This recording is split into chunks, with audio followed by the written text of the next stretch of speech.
everyone, welcome back to my channel. Thank you for joining me today. Nhớ cho ông cho sát tóc dài mê cho nên số tiêu để con tụi nó nói cũng cho con chuột nhân để cũng thật chế á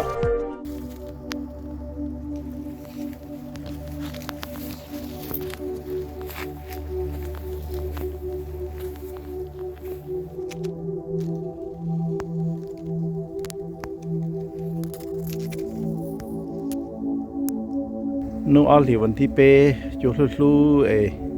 chỗ chơi sang nên cũng cho con chuột có chụp có chơi lên nó nó trên chơi yo chỉ tập con chuột nó lo tôi cha sa ta xong rồi cũng cho con chuột từ từ lu yang tên đây lên nó tên chơi yo tao non đang là ta chỉ mà chuột lu ấy chỗ muốn tao có tăng lên nó lại cha sa yo lu thì tăng lên nó sẽ rồi lại chẳng là sẽ tụi yo tao nó.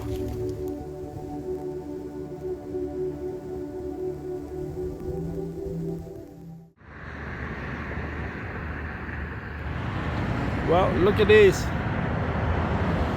The wool came out from the ground and fall onto the neighbor on the other side's garage.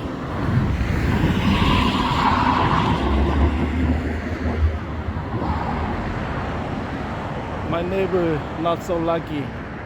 The tree have fallen into the car and the garage. This tree has fallen right onto the garage.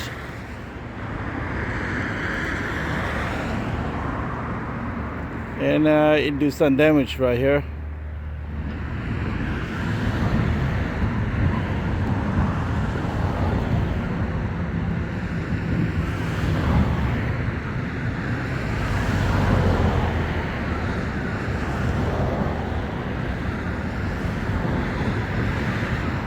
And besides that, there's a car too.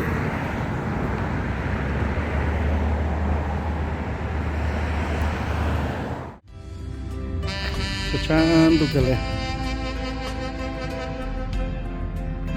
nếu nó cứ to exercise trên đời sắp mà là dương để nó, nàng lưỡi to bên nó nổi, cứ lấy hàng gòn gòn hình lấy, thì nó tôi tập kia chỉ có exercise nói nhớ cho được sắp mà là du golf course cho tôi này nó chỉ có tôi đồng go chút là phố về hè là chút là tôi đồng go nữa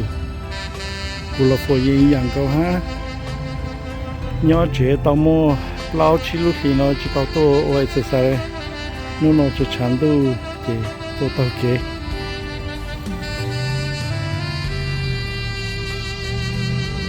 tôi này cũng giờ tôi tàu kiểu xì cho thế tuần thì ha chỉ tao là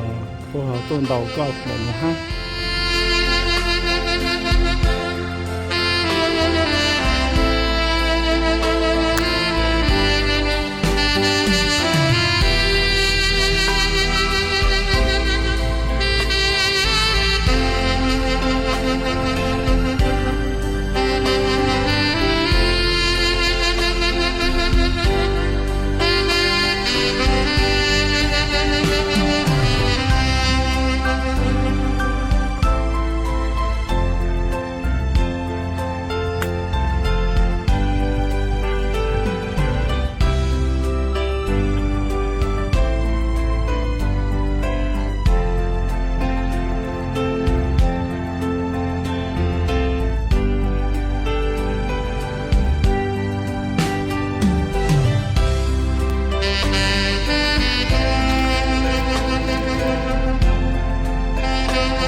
what happened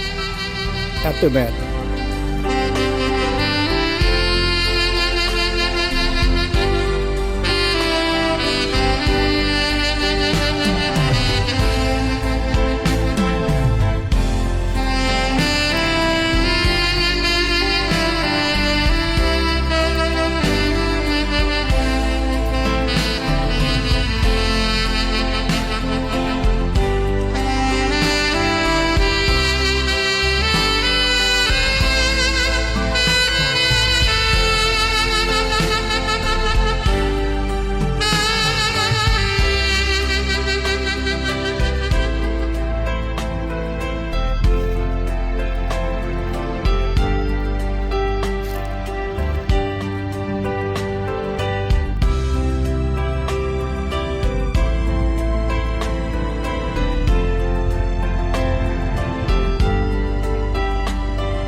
Trong segmento thì cũng nhớ nó người cả từ luôn về ta đi giòn đồng nhớ cho lúc giòn nó mà đi giờ giòn đồng chủ cho lúc thì cậu lên họ cứ muốn đồng đào lên nó là nó để chuột lan chuột lú gì nhớ ở trong đồng khâu lên nó đồng dục khâu đào văn đào chế dục khâu lú thái kế Sacramento was called the city of tree, but there's a consequence. This is what happened after the windstorm.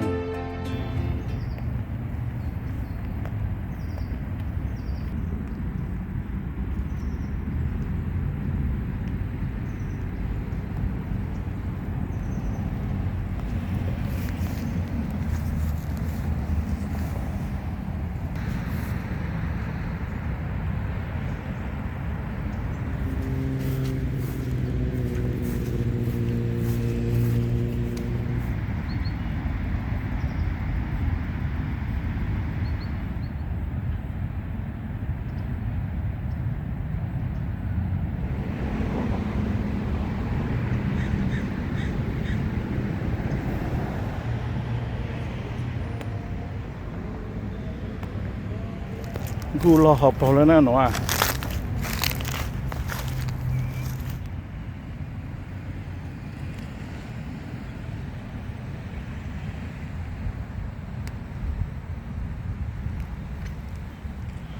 มองคือเลยจะโดนน้องเขาชื่อเขามาจุดต่อสุเกลูต่อน้องยาตาชื่อเขามาจุดต่อสุเกลูต่อน้องเชื่อยังมันตัวนี้จอมอไอ้ช่างได้แต่ชิมันเนี่ยเขาจองจุดเขาแต่เนี่ยเขาข้างรู้จุดปลายโน่นไหลแต่เขารู้จุดต่อเขาใช้คือชิมัวตัวนี้ฮะชิมัวเชชิมัวเกกูตัวเตาลีเลยเจตุนตอนนั้นตัวเขาต่างเกปฐมศึกษาตุนชาวชนจังเจ็บปมท้ายจะสร้างตีนตัวเกตีเนาะ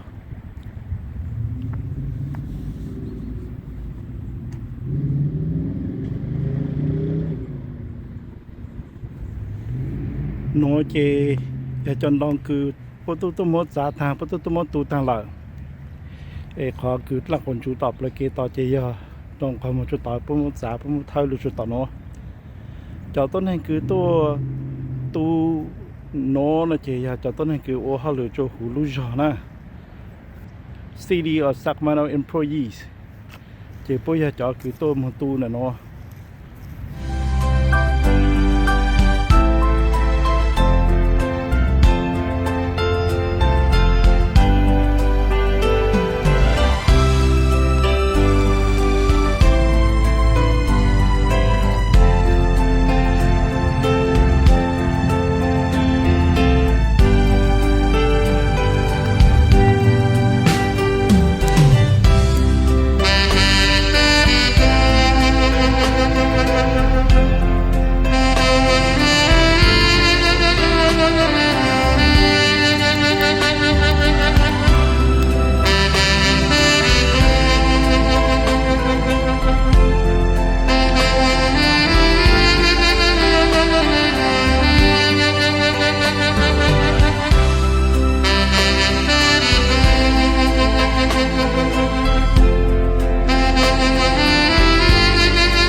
for watching.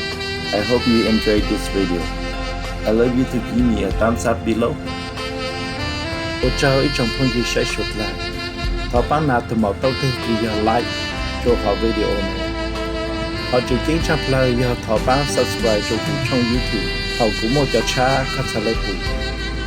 ขอบคุณทุกคนที่เข้ามารับชมขอให้ทุกคนมีสุขภาพแข็งแรง